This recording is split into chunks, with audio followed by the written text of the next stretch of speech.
Simultaneous strikes by Turkey as it takes on ISIL and the armed Kurdish group, the PKK. Has Turkey bitten off more than it can chew, though? Is the ceasefire with the Kurds over? And what about that war in Syria? This is Inside Story.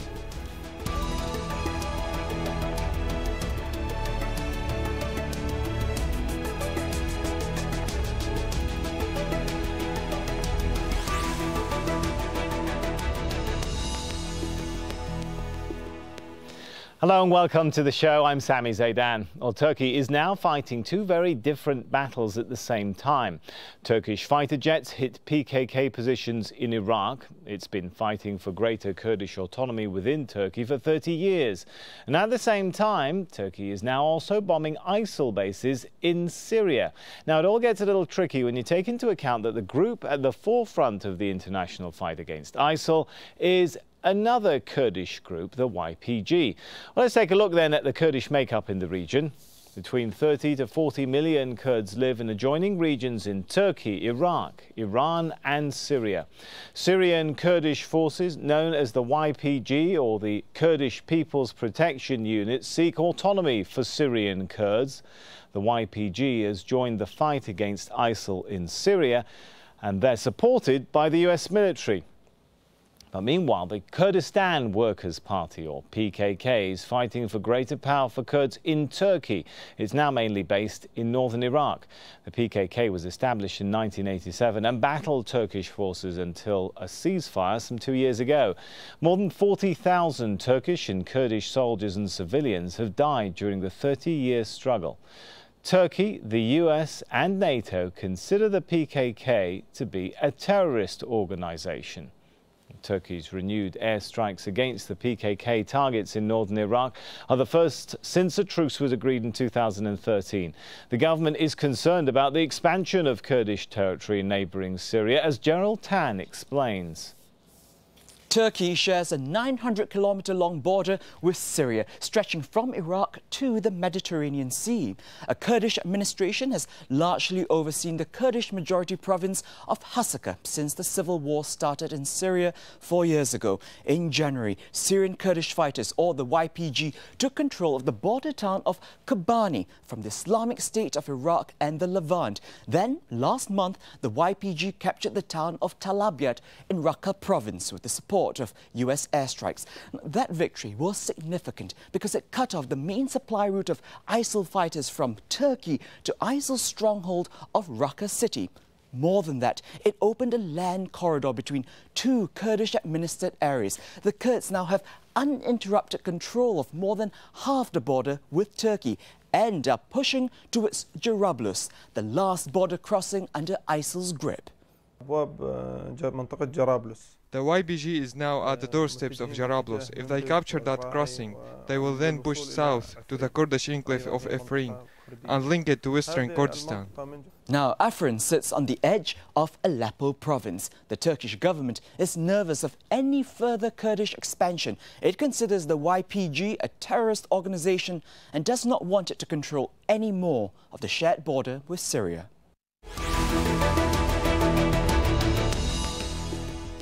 Let's bring our guests into the show then. Joining us from Ankara is Bilal Sambor, a Kurdish political analyst and head of the Sessa Institute of Social, Economic and Political Research. In London, Galip Delay, the research director of a Sharq Forum, a think tank based in Istanbul. And in Washington, D.C., Richard White, a senior fellow at the Hudson Institute, who also directs the Institute's Center for Political and Military Analysis. Good to have you with us. If I could start with Bilal. What do you think? Can Turkey successfully fight both the PKK and ISIL at the same time? I think this question is $1 million worth question. Now Turkey is a very difficult position, actually. In fact, Turkey, in practice, supposed to fight against ISIL as well as PKK. In practice, Turkey is fighting against PKK and PYD rather than ISIL. Well, so sorry, Bilal, it also bombed ISIL bases in Syria. Yes, Turkey at the beginning organized some air strike against the bases of ISIL. But when we look at the last 3 days airstrike, intensively Turkey focused on the PKK bases in Kurdistan region in Iraq. All right, let's bring Galip into the discussion. What is the goal for Turkey in this battle? Is it the elimination of the PKK? Or is it a balance to create some kind of balancing act so that any weakening of ISIL doesn't lead to a strengthening of groups like PKK? Well, I mean, starting from your first point, I think like Turkey by now is already aware of the fact that militarily it cannot eliminate PKK. I mean, it has been engaged in a fight with PKK for more than 3 decades, and the peace process started because by now we tried all bad options, you know, military assimilation, etc., etc. And then once we realized that none of these options is working, and then Turkey, like, you know, took the next step and by engaging in peace talks. So if the goal is elimination, it is unlikely to be successful.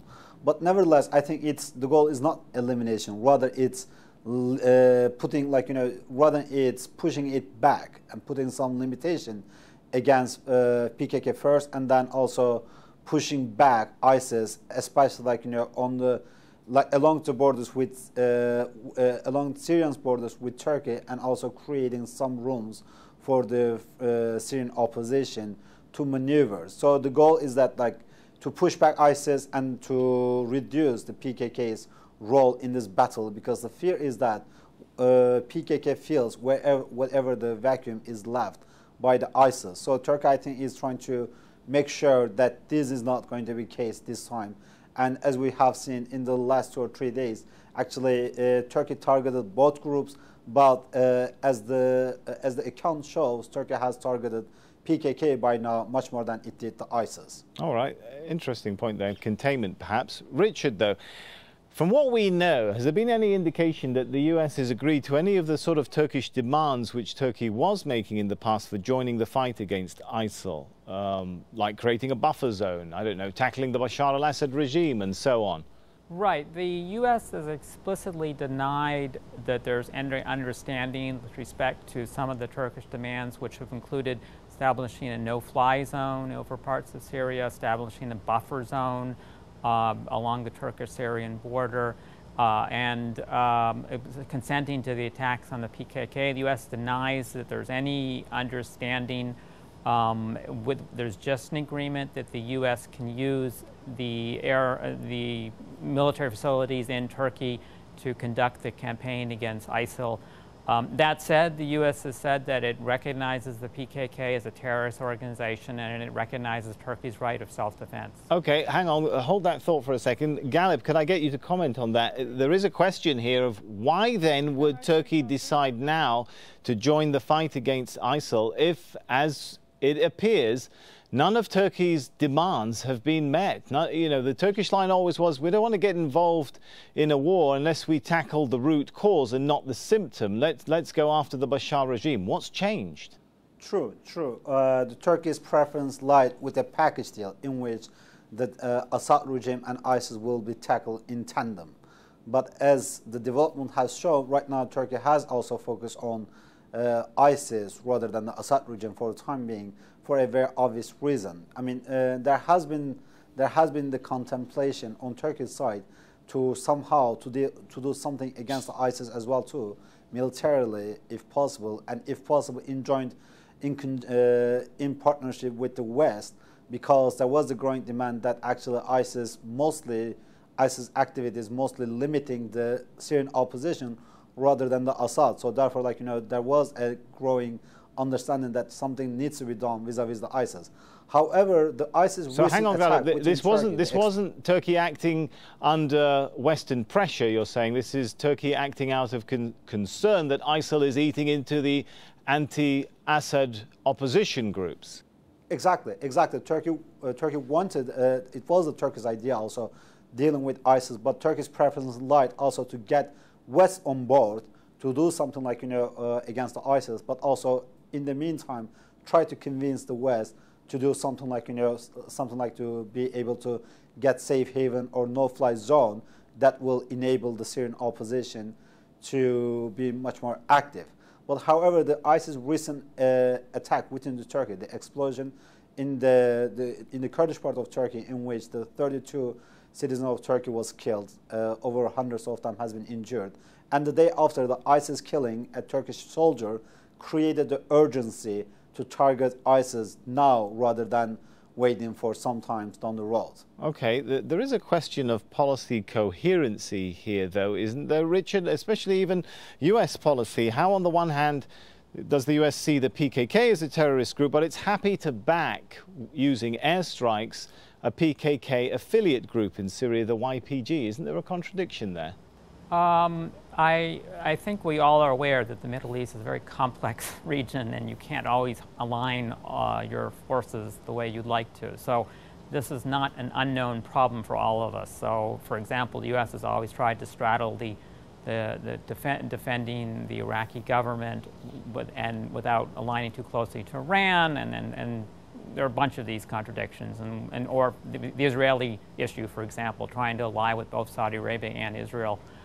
That said, the U.S. will try and do best it can. And in the case of Syria, so far, the U.S. and the I think it's PYU, the group in Syria of Syrian Kurds that are fighting the Assad government, have said that they will continue to cooperate. So the U.S. is still going to work with the one strong ally it has at the moment in Syria, which is the Kurds, as in Iraq, very close to the Kurds, and just hope that the Turkish intervention doesn't break that alignment.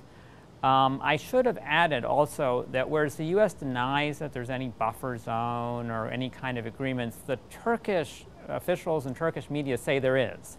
So I imagine both sides, the Turks will say there is one, the U.S. will say there won't, and that contradiction will just be allowed to stand since it's convenient for each side not to confront the other.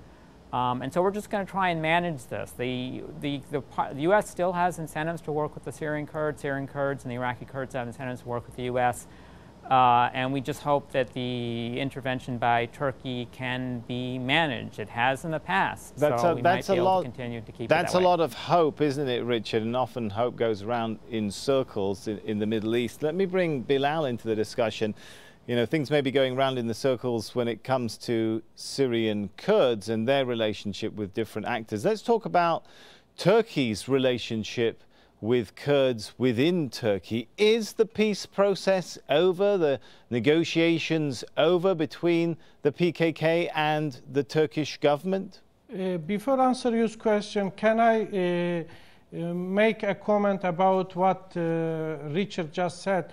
Although U.S. deny any approval about buffer zone or Turkish airstrike against PKK, Turkish media and Turkish government gives impression that U.S. government accommodate to establish a safe zone, buffer zone, or military strikes against PKK.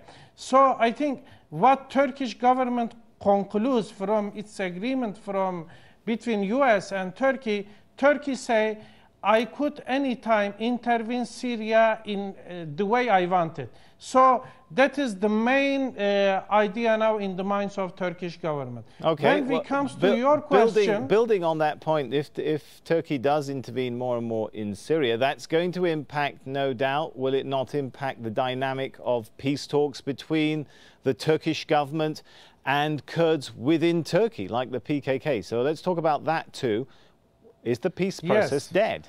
I think at the moment it is no longer meaningless to talk about peace process. It is now the process of conflict. Turkish government makes its position is very clear, and PKK also made its position very clear. So from now on, we are going to talk about process of conflict rather than a process of peace.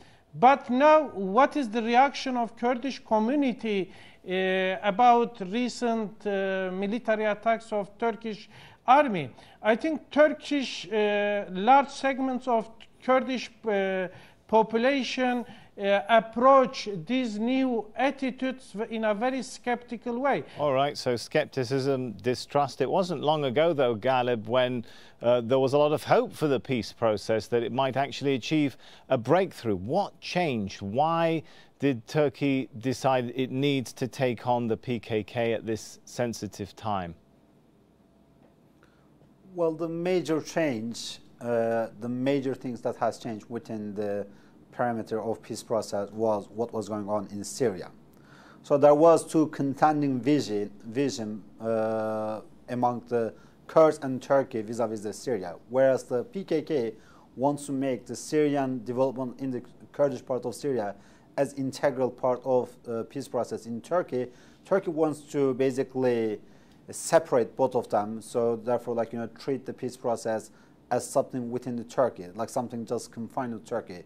But as development in the Middle East has shown that these two things could not be separated, so therefore Turkey's attitude towards the Syrian Kurds was made as one of the main ingredients of the peace process in Turkey. And unfortunately, the relation between Turkey and the Syrian Kurds got quite sour, and the Syrian Kurds has accused Turkey of taking a side against them, and etc., etc.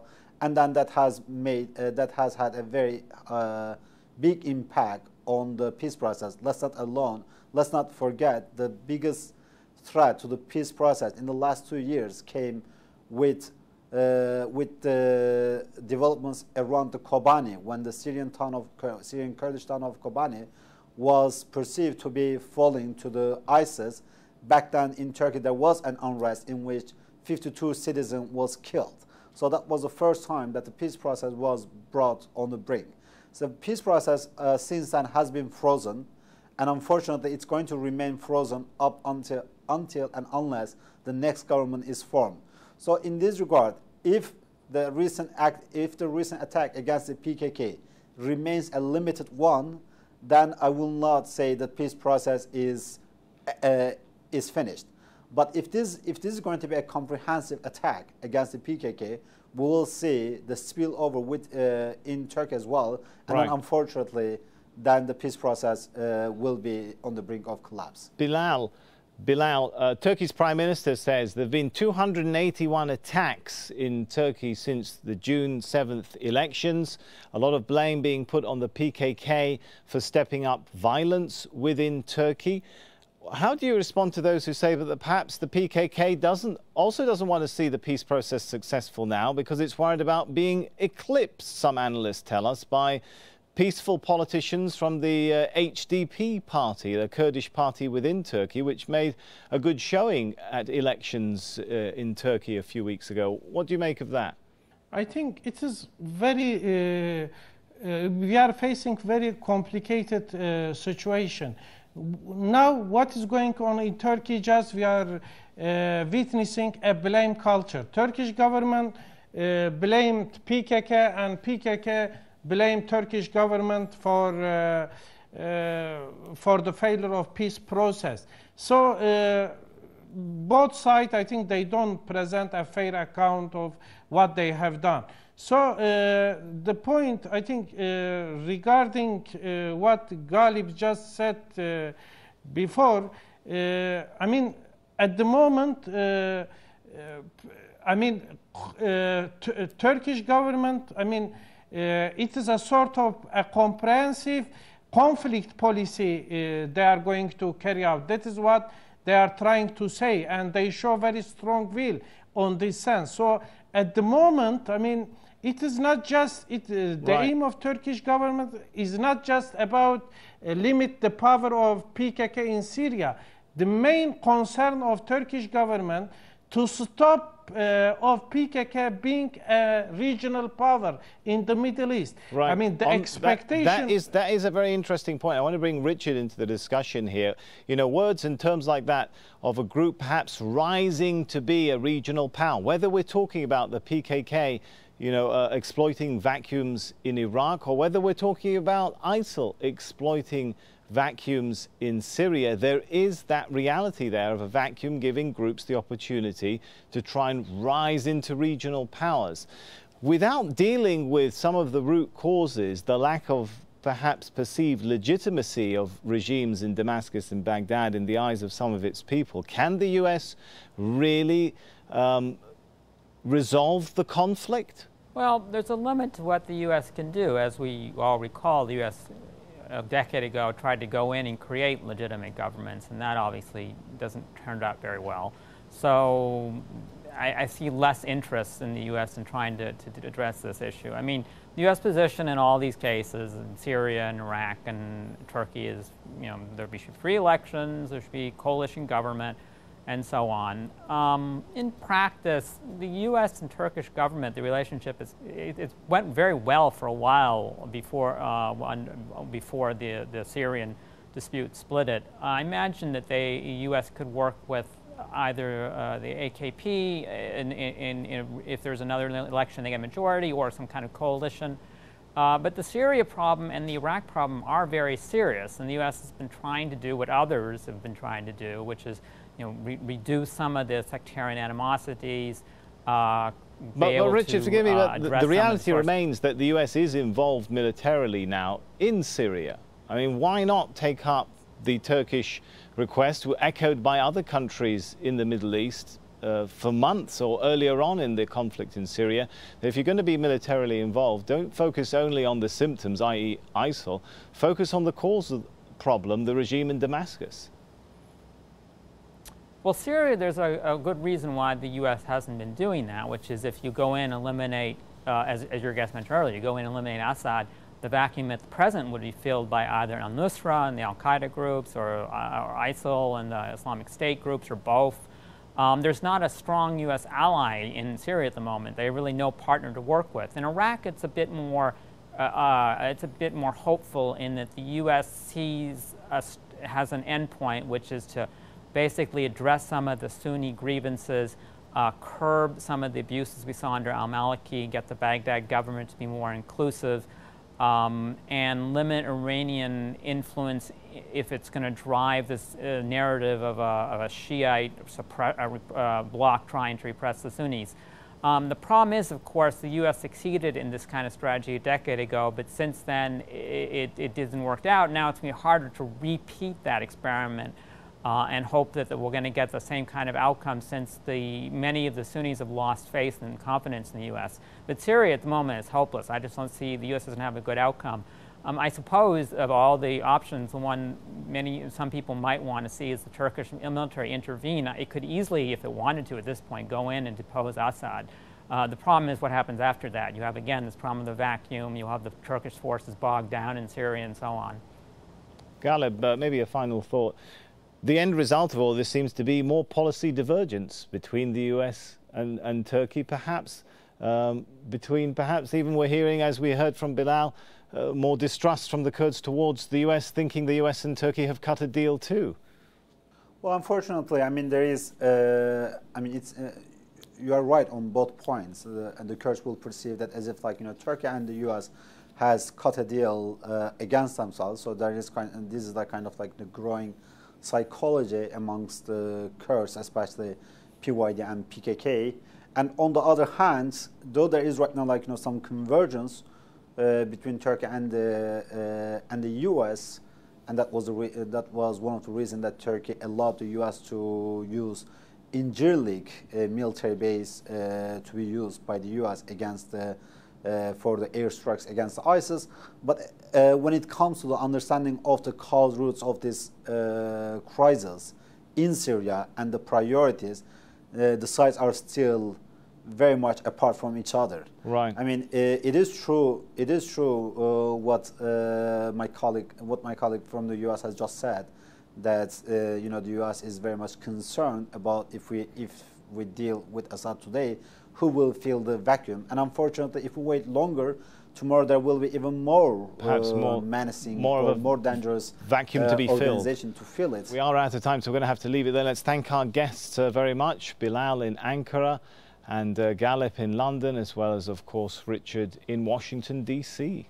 And thank you for watching. As always, we welcome your thoughts. You can get in touch with us via our programme page at aljazeera.com and post your comments on facebook.com/AJ Inside Story or tweet us using @AJ Inside Story. From me, Sami Zaidan, and the whole team here, for now, it's goodbye.